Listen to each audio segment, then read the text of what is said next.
"Dad, if it's really you, spin the can."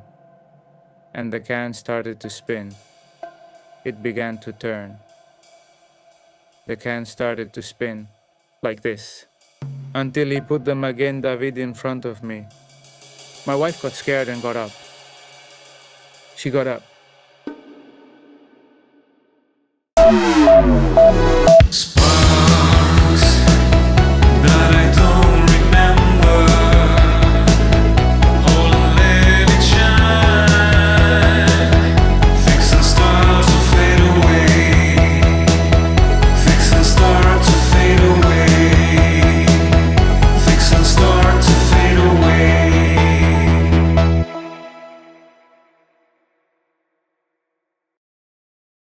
Hello, dear friends of Kabala Podcast. We are here once again with my dear friend MarioSaban. Shalom, how are you, Nacho? Shalom, I want to ask you if you are ready for the topic we are going to discuss today. It's a strong topic, and that's why I want to stay focused. Okay, you made a silence to get into the subject.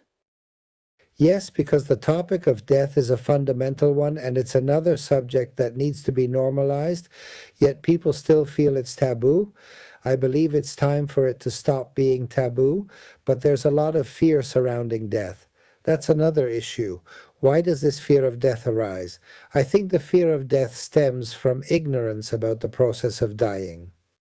I wanted to make a clarification. Today's topic is beyond death. The clarification I wanted to make is beyond physical death. Perfect. I'd like to begin this conversation, Nacho, with a biblical foundation. The biblical foundation provides an ancient reference point for what we're about to discuss. There's an anecdote, many readers of the Bible are familiar with it, when King Saul goes to the necromancer, this woman who could contact souls from the other side, and she summons the soul of Samuel. This story sets a precedent for exploring what lies beyond physical death.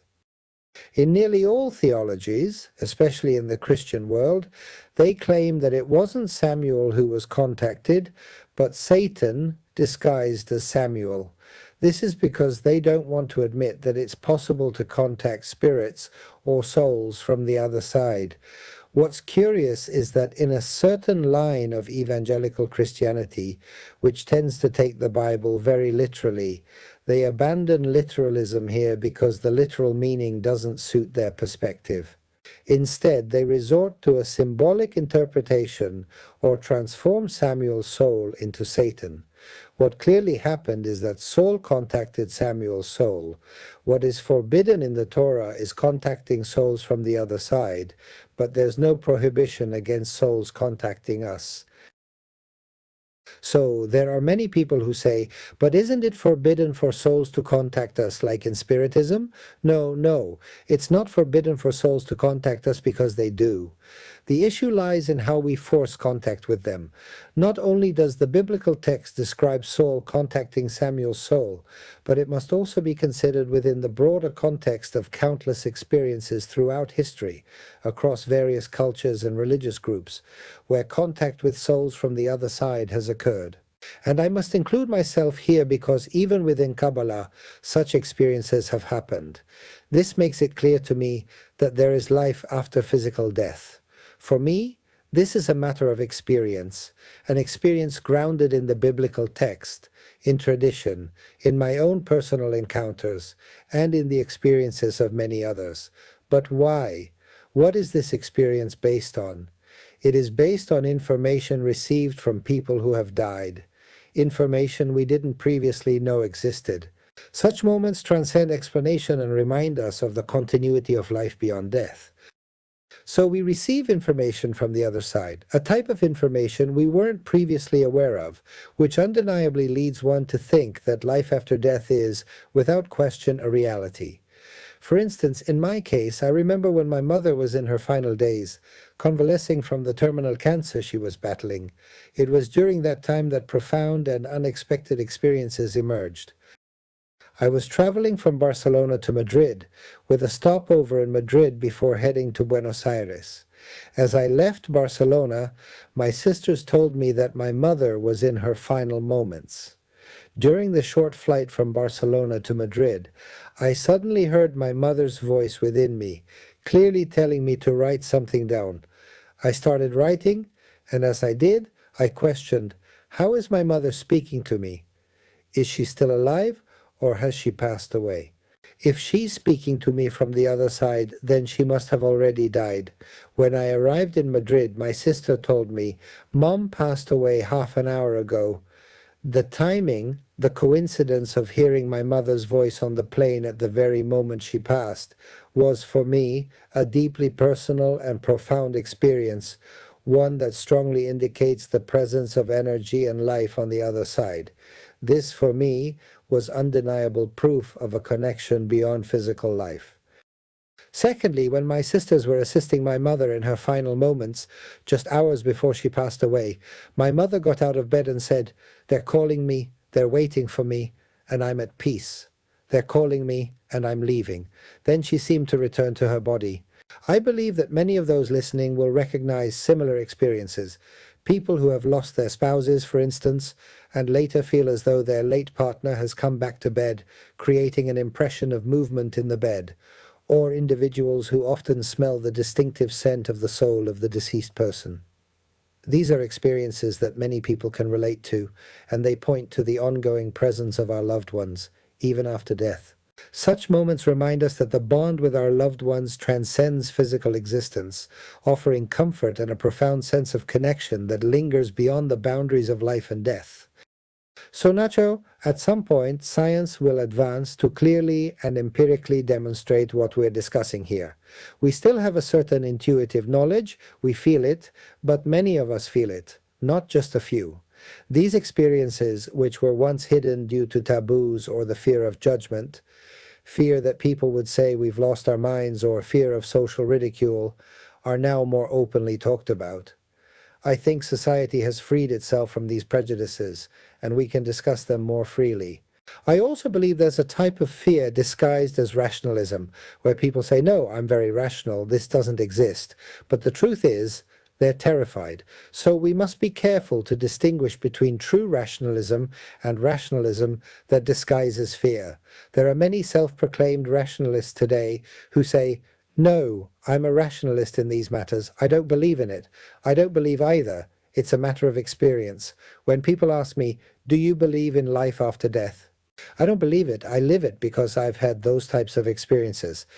To me, we should talk more about experiences than beliefs. Talking about beliefs distorts the issue. I think it's important that we focus on sharing personal experiences rather than getting caught up in beliefs, as each experience holds its own truth. Ultimately, it's not about convincing others, but about exploring what we've lived and felt. There are a lot of processes we experience in our daily lives that we don't analyze scientifically to prove them, right? For example, something as simple as boiling water. When you boil water, you just see that it's boiling and that's it. You don't start doing a scientific analysis about the temperature. And I think with these things, without trivializing the topic, it's kind of the same. In the end, some things are simply experienced, and their truth becomes evident through the experience itself, rather than through rigorous analysis. Following along the lines of what you're saying, the first thing I want to do is reinforce the suggestion you've made, inviting people who have had near-death experiences from a personal perspective or experiences of connection with deceased beings to share them. We encourage you to share, as it helps enrich all of us and also helps normalize this situation. And if you'll allow me, I will share a personal experience that was quite impactful because it has very strong elements of literalness. I think sharing these experiences helps us all grow and understand more. These stories allow us to bridge the seen and unseen, fostering a deeper appreciation for the mysteries of life and death. By opening up, we create a space for shared understanding, reminding us that such experiences are not isolated but part of a collective human journey. When my father passed away, about 2 years ago, at his funeral, they made a video to remember his life, and it was accompanied by the famous song by Gardel, Por una cabeza.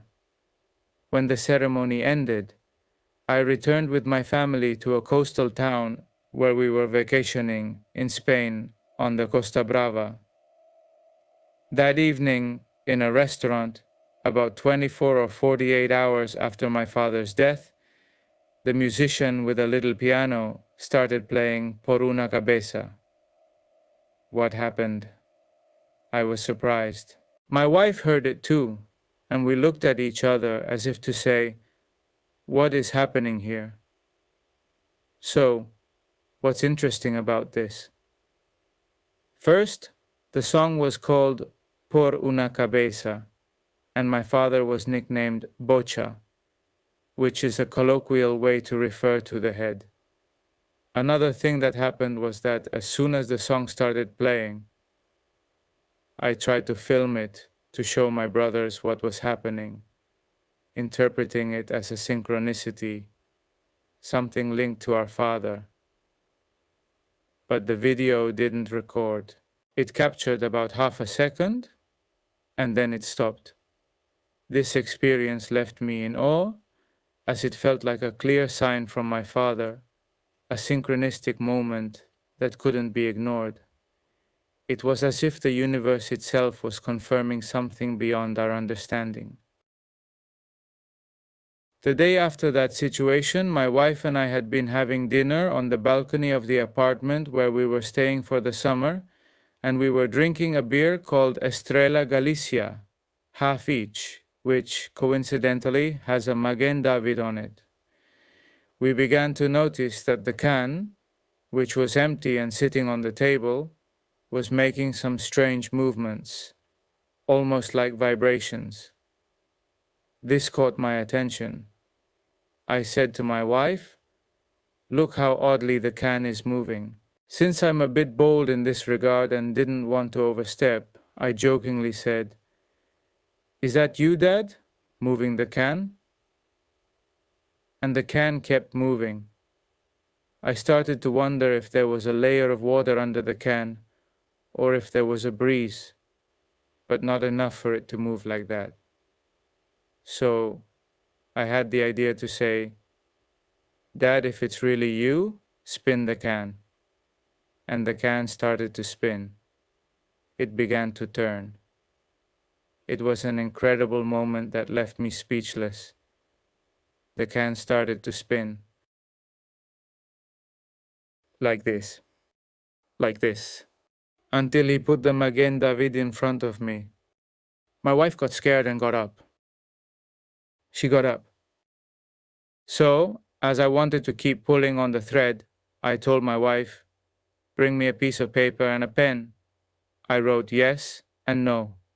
Then I kept insisting, "Is it you, Dad? Is there something you need me to do? Do you want to tell me something?" The can kept moving. After a few seconds, I repeated it again. "Is it you, Dad?" And the can moved diagonally, at least 40 centimeters, until it stopped at yes. It was an incredibly moving moment that left me with no doubts about the presence of something beyond the physical. How strong? Obviously, I can't claim that it was definitely my father. I can't say that because I didn't see him, but it was an experience that deeply impacted me. Later, my sister also had an experience, all involving the wind. This is something I also pay close attention to. This experience has left a lasting impact on me. If we're talking about this, let me tell you another story. Many years ago, when I arrived in Barcelona, well, I was already teaching classes and courses, and I was teaching Kabbalah. We're talking between 2009 and 2010, and my mother passed away in 2008. I remember at that time I met a person from the business world, and I would always talk to him about my classes, my conferences, but he brought up on his own a project where he asked if I could help him. It had nothing to do with my life, my path of study, or research. It was a real estate project for me to assist him with. It wasn't part of my path, but he kept insisting. I told him, no, my path is different. I'm a Kabbalah teacher. I'm not involved in such things. But for a week, he insisted a lot. I kept saying, no, I'm not going to change my path. I'm happy with my life's path, with my soul's journey. Finally, after much insistence, I realized that sometimes life leads us in unexpected directions, but I remained true to my path. This experience reminded me of the importance of staying aligned with my purpose, even when faced with tempting diversions. It's a testament to how clarity of mission helps us navigate life's choices with integrity and trust in our journey. 2, 3, or 4 days after this proposal, I am going to a cultural center where the person who was directing the cultural center at the time had a high mediumnity, and then this person approaches me and... Don't go on, that we come back in 15 seconds and continue. Hey Mario, what are you doing waiting for me? We were supposed to meet at 9 o'clock. But I've been here since 8:30, Nacho. We have to work. Well, okay, you're right. We have to get to work. Follow us, join the conversation, and like our content. Discover more about MarioSaban and Kabala at MarioSaban.com. Let's continue growing and learning together. I love this podcast. Well, I won't ramble. Let's get to work. The medium approached me and said, "Your mother told me not to make any business with this man. You're going to do something that will divert you from your path. And your mother appeared to me and told me, don't do what you've been presented with this week." The medium said to me, "I don't know who presented this to you, but your mother's soul appeared to me and told me, your path is the path of Kabbalah, and do not go down this other path." This encounter reaffirmed the strength of my chosen path and reminded me that guidance from beyond often serves to keep us aligned with our true purpose. The medium, I didn't know what she was talking about, what path she was talking about. She was talking to me about 3 or 4 days after this businessman had brought this up to me. So you think and say, so much synchronicity, so much synchronicity. Something is happening here that we can't fully grasp. But at some point, I tell you, Nacho, science will advance to corroborate this. In the near future, life beyond death will be something very natural for everyone, a permanent interconnection between the invisible and the visible realms. And I think this will be good because people will stop being afraid of death. Physical death, while real because we die, energetically holds a lot of information from the other side. And in my personal life, I could explain many cases. Let me tell you another anecdote I had. This was when I was younger, in 1981, when my grandfather Meir died. My grandfather Meir decided that the Hebrew books would be for me. These experiences remind us that life and death are deeply intertwined, offering insights and connections that transcend our understanding, guiding us toward greater awareness and meaning. So we went to the house a few days after he passed away, almost a week. I don't remember exactly how many days later. We entered the house and everyone went to different rooms. I went with my father to the room where the Hebrew books were, because those books were for me. My grandfather had arranged for the piano to go to my sister Roxana, since she was the one who played the piano. I had the Hebrew books, as if everyone was going to take the things from my grandfather's house. And when I took out the first Hebrew book, a wind blew through the entire house, closing the windows and doors in such a brutal, deafening way that we were all locked in different rooms. It was as if the house itself came alive, echoing his presence and reminding us of the profound connection that remains even after someone has passed. Then we went out again, but we said, what happened here? But it was at the moment when I took out the first Hebrew book that I was about to take with me. You say, let's see, in probability calculation, for this wind to come in and close all the doors, connected to the moment someone is going to bring out the first book. It seems far beyond coincidence. It feels like more than mere chance. I don't know, but I don't know what the probability calculation could be for this situation to happen at that moment. The probabilities are infinite to know how that moment must unfold. We are talking about a lot of energies moving around on the other side, which are us on the other side, and what the camera usually refers to as, look how interesting, what in Kabbalah is called the dream, also known as the little death. It's something beyond our understanding. And that's right. Why the little death? Because when we dream, from the perspective of Kabbalah, we come into contact with the souls on the other side. So many people say, I dreamt of my grandmother. Of course, you wouldn't tell them because you'd scare them. You didn't dream of your grandmother. Her energy truly appeared to you. I believe we will have to start walking along the path that the ancient mystics already understood very clearly. That is, the souls communicate with us from those levels of planes. What are we talking about? That is the Neshama? That's what I wanted to tell you. That's just what I wanted to tell you. Just to name a reference from Shar Hagilgulim of Jaim Vital, collecting information from Isa Gloria. And of course, it is inherent in the conversation that we are having on the subject of the levels of the soul. But I also wanted to tell you something regarding what we're talking about with the wind, the air. Neshama shares the same root as Neshima, which means breathing. There's a relationship here that we incorporate this movement of something that is not seen. I'm not exactly sure how it articulates in the physical reality we experience. It's a connection we can feel, even if we can't fully explain it. Well, in the physical reality, the meditations of the Kabbalah are articulated, which are all by breathing. I mean, the meditations of the Kabbalah, for example, in the head and breathing movements from Abraham Abulafia, have a lot to do with this, with activating this sense. Now the question is, what is the goal of this? Because I believe that if Kabbalah has anything, it is its practical aspect. Okay, we know that there are souls on the other side. We know they give us information. What are the advantages and disadvantages? For me, the goal lies precisely in this point, in the information, as channels for transmitting information. And above all, also considering something that seems very advantageous to me, which is that since the time-space situations on the other side change, there is a different perception of reality. Of the side, we could call it, of the souls that are on the other side, as anticipatory of many things. But of course, people from our perspective say they see the future.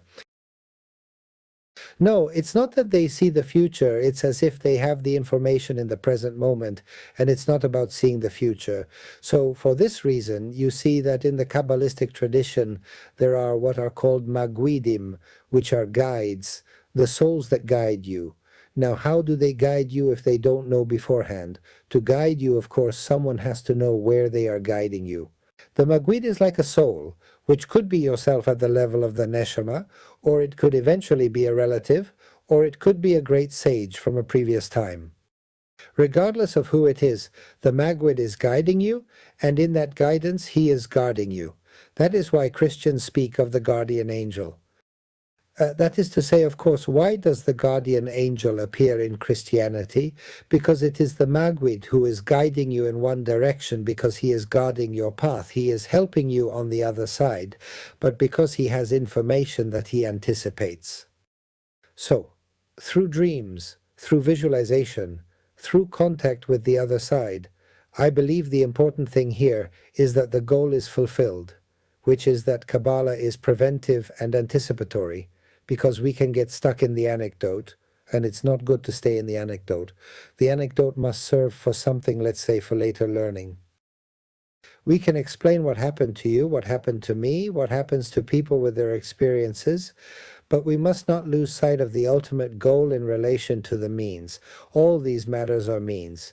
Dreams, visualizations, connections with souls from the other side, the magwid that accompanies you, are elements that help you gather more information to fulfill your tikun, to make your correction.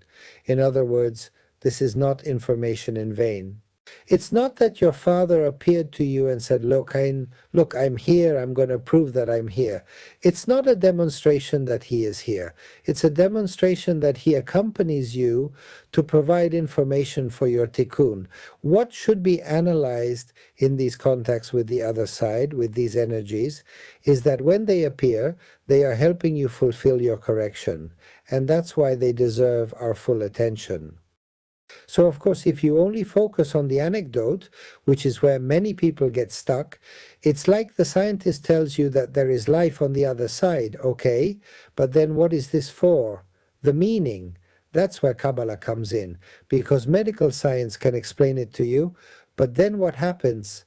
Then there's a meaning. So in Kabbalah, we go to the deep meaning, because if you don't go to the meaning, you only stay with the mechanics, right? I explain how the car works, you know how it works, you know how to drive it, but you don't know where to go, you don't know why the car was created. No. All this information from the souls on the other side who are connecting with us has the goal of helping us, giving us more information for our elevation of consciousness and our rectification. For those who are listening to us, let's not lose sight of this objective, because this is the intention, this is the purpose for which the soul from the other side comes to communicate. Excellent, Mario. Thank you very much. A big hug, Nacho.